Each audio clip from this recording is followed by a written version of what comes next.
रहे हैं the live news, सच सबसे आगे। द लाइव न्यूज को सब्सक्राइब करें, साथ में इस बेल आइकन पर भी क्लिक करें। नमस्कार, मैं काजल निषाद। क्या हाल है साथियों, सब ठीक हो? देखिए, अगर बात जो है वो तर्क के साथ करें तो भारत की अर्थव्यवस्था इतनी खराब हो चुकी है कि इसको दोबारा खड़ा करना बहुत मुश्किल हो जाएगा।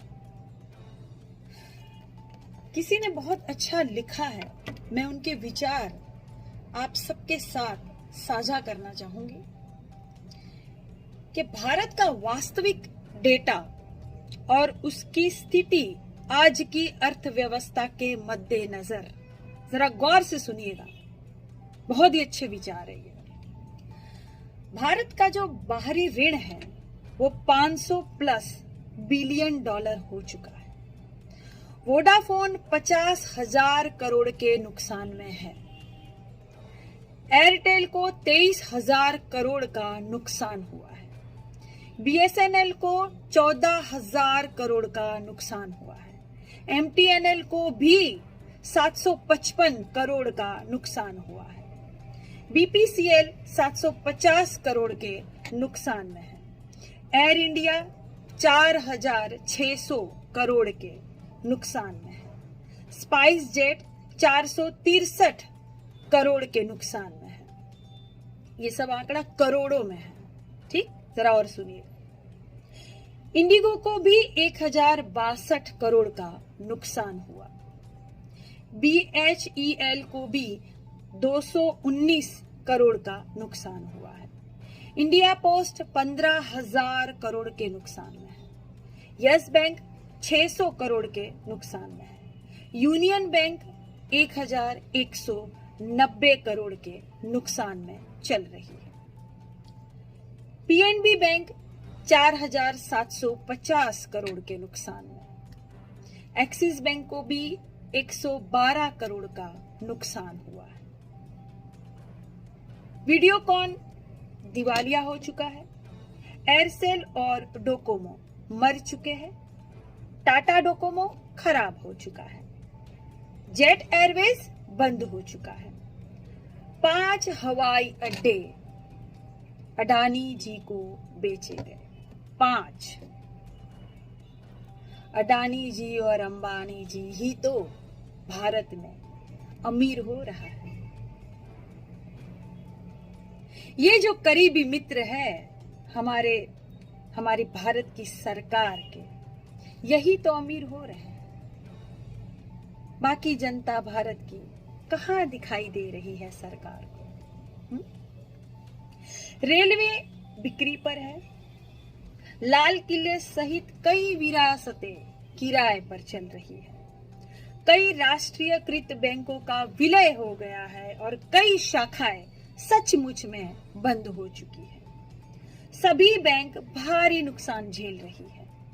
36 सबसे बड़े कर्जदार देश के गायब हो चुके हैं, भाग चुके हैं, देश छोड़कर फरार हो चुके हैं।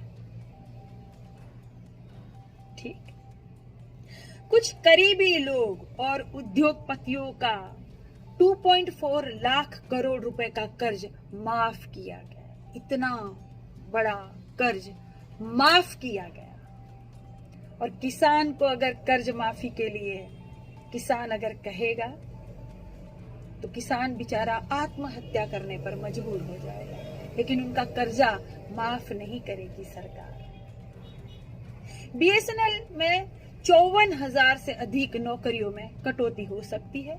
ऑटो उद्योग में $1 बिलियन का नुकसान है। मारुति सबसे बड़ी कार निर्माता के उत्पादन में भी कटौती कर दी गई है। कार फैक्ट्रियों में 55,000 करोड़ रुपए की कार का स्टॉक पड़ा हुआ है, जिसमें कोई खरीदार नहीं मिल रहा। और आवास और घर की भी बात करें तो 30 प्रमुख शहरों में ऐसे कई लाख घर पड़े हैं जो बिना बिके पड़े हुए हैं। बिल्डर्स की भी अगर बात करें तो बिल्डर्स भी आत्महत्या करने पर मजबूर हो रहे हैं, क्योंकि सभी परेशान हैं, कोई खरीदार नहीं है। लागत में वृद्धि अगर 18% से 28% पर जीएसटी है, तो इसी कारण सर कई बिल्डर्स भी आत्महत्या करने पर मजबूर हो गए। HAL कर्मचारियों का वेतन देने के लिए भी पैसा नहीं है, और ONGC भारत के सबसे बड़ी लाभदायक कंपनी भी अब घाटे में चल रही है। बेरोजगारी के कारण, नोटबंदी के कारण भारत बेरोजगार हो चुका, कई लाख बेचारे बेरोजगार हो चुके। 45 वर्षों में सबसे अधिक बेरोजगारी वाला भारत देश हो चुका इस मोदी राज में। घरेलू तनाव भी उच्चतम दर्जे पर है। घरेलू तनाव तो होगा ही भैया, बेरोजगारी होगी, नौकरी नहीं होगी, घर में वेतन नहीं आएगा, राशन नहीं आएगा, तो घरेलू तनाव, डिप्रेशन तो लाजमी है, आप सभी जानते होंगे। भारत छोड़कर जाने वाले व्यक्तियों का भी उच्चतम रिकॉर्ड दर्ज हो चुका है। और भी बहुत कुछ हो सकता है, लेकिन मीडिया कुछ नहीं दिखाएगी। मीडिया भारत बनाम पाकिस्तान और हिंदू बनाम मुस्लिम खेलती रहेगी, इसी में ये व्यस्त रहेंगे, और फिर अभी तो मंदिर और उनका रंग रोगान दिखाने में भी मस्त रहेंगे। इसलिए हमारा ये कर्तव्य बनता है कि हम सभी को वास्तविक तस्वीर के बारे में बताएं और सचेत करें, ताकि ऐसे कुशासन को उखाड़ फेंकने के लिए हम सब वचनबद्ध हो सके, और वो देखे जो हम देखना चाहते हैं, वो नहीं जो ये बिकाऊ मीडिया हमको दिखा रही है। वो सत्य नहीं है, आप सत्य को देखिए।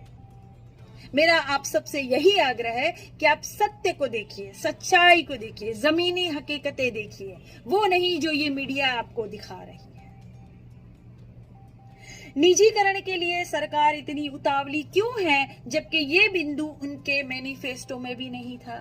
सरकार पहले कहती थी कि हम निजीकरण तो बिल्कुल नहीं करेंगे, उनके मैनिफेस्टो में भी ये नहीं था, लेकिन अब निजीकरण के लिए ही ये सरकार उतावली दिख रही है।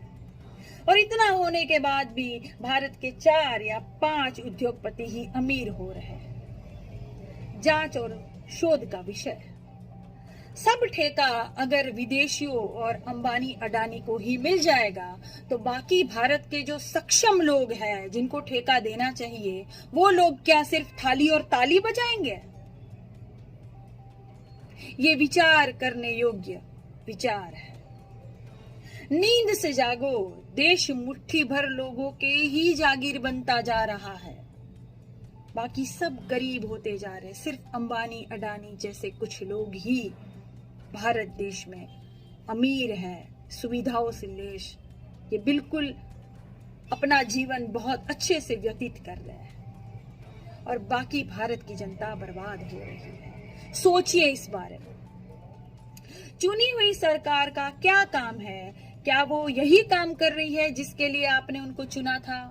क्या आपने सरकार सिर्फ और सिर्फ अपनी बर्बादी के लिए ही चुना था? क्या आपने सरकार खुद को बेरोजगार होने के लिए चुना था? आप सोचिए, जरा विचार कीजिए कि आपने सरकार किस लिए चुनी थी, किस लिए इतना स्नेह, प्यार, आशीर्वाद, सहयोग आपने सरकार को दिया था? क्या खुद को बर्बाद करने के लिए या खुद को संकट में डालने के लिए क्या आपने सरकार को चुना था? जरा गौर फरमाइएगा, विचार कीजिएगा, आपको सारे जवाब मिल जाएंगे। मौजूदा भारत की जो हालत अगर आप देखेंगे ना गौर से, तो आपको सारे जवाब मिल जाएंगे कि आपने सरकार को किस लिए चुना था। और इतनी सारी जो है सीरियस बातें करने के बाद, इतने सारे अच्छे विचार साझा करने के बाद, आप अभी डिप्रेशन में मत आइएगा, थोड़ा हंस भी लीजिएगा।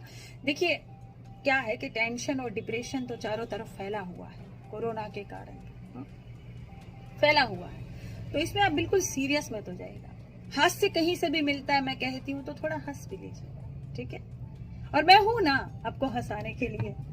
तो आज एक और बात मैं आपसे साझा करूंगी, एक अच्छा सा चुटकुला सुना देती हूँ।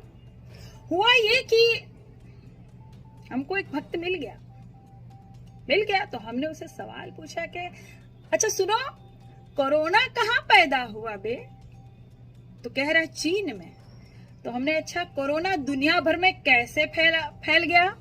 तो उसने कहा मुल्कों के बीच सफर करने से, विदेशियों से आने जाने वाले थे, उससे फैल गया। तो मैंने कहा अच्छा, तो मुल्कों के बीच सफर कैसे होता है? तो उसने कहा हवाई जहाज से। तो हमने कहा हवाई जहाज कहाँ उतरते हैं? तो उसने कहा एयरपोर्ट पे। तो हमने कहा मतलब कोरोना जो है देश में एयरपोर्ट के माध्यम से प्रवेश किया?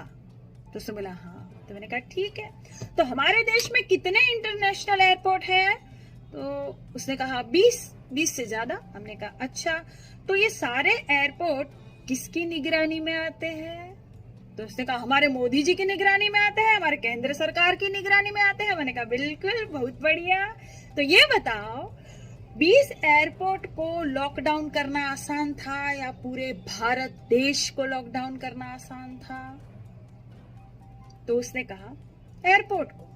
हमने कहा ठीक है, तो चीन में कोरोना के कहर की खबर दुनिया भर में पहली बार कब फैली? तो उसने कहा जनवरी में। सही। तो हमने कहा जनवरी में एयरपोर्ट फिर क्यों बंद नहीं किए गए? अरे इसलिए बंद नहीं किए गए क्योंकि फरवरी में जो है भक्त फूफा डोनाल्ड ट्रंप का जो है स्वागत करना था ना, नमस्ते ट्रंप करना था, इसीलिए एयरपोर्ट बंद नहीं किए। ठीक। तो हमने कहा ठीक है, तो क्या तब तक एयरपोर्ट से निकलने वाले हर व्यक्ति का टेस्ट कराया गया? तो भक्त ने जवाब में कहा नहीं। तो हमने कहा तो फिर देश में कोरोना फैलने के लिए कौन जिम्मेदार हुआ? तो भक्त ने कहा नेहरू जी। क्यों? क्योंकि नेहरू ने ही तो एयरपोर्ट बनाए थे। ठीक, नेहरू जी, इंदिरा जी, राजीव गांधी जी, यही सब जिम्मेदार है। मोदी जी बिल्कुल जिम्मेदार नहीं है। लेकिन काजल निषाद है आपके सामने, आपको बिल्कुल भूलने नहीं दूंगी कि कोरोना का संकट जो है वो माननीय मोदी जी के कारण ही फैला है। ठीक। और कितने लोग कहते हैं कि काजल निषाद बोलने में थोड़ा शालीनता रखो। अरे भैया, शालीनता तो बहुत से नेता रखते हैं, हम तो ऐसे ही बोलते हैं। तुम जाओ किसी शालीनता वाले नेता को सुनो, हमको सुनने काहे आते हो? शालीनता नहीं दिखेगी, वो गई, शालीनता नहीं दिखेगी। शालीनता करके करे भी क्या? हम तुम्हारे फूफी की बेटी की बहन की भतीजी की सहेली है क्या? क्या करेंगे हम शालीनता रख के? तुमको करना क्या है? सुनना है तो सुनो, नहीं सुनना है तो मत सुनो, आपकी मर्जी। ठीक, धन्यवाद। आप देख रहे हैं द लाइव न्यूज, सच सबसे आगे। द लाइव न्यूज को सब्सक्राइब करें, साथ में बेल आइकन पर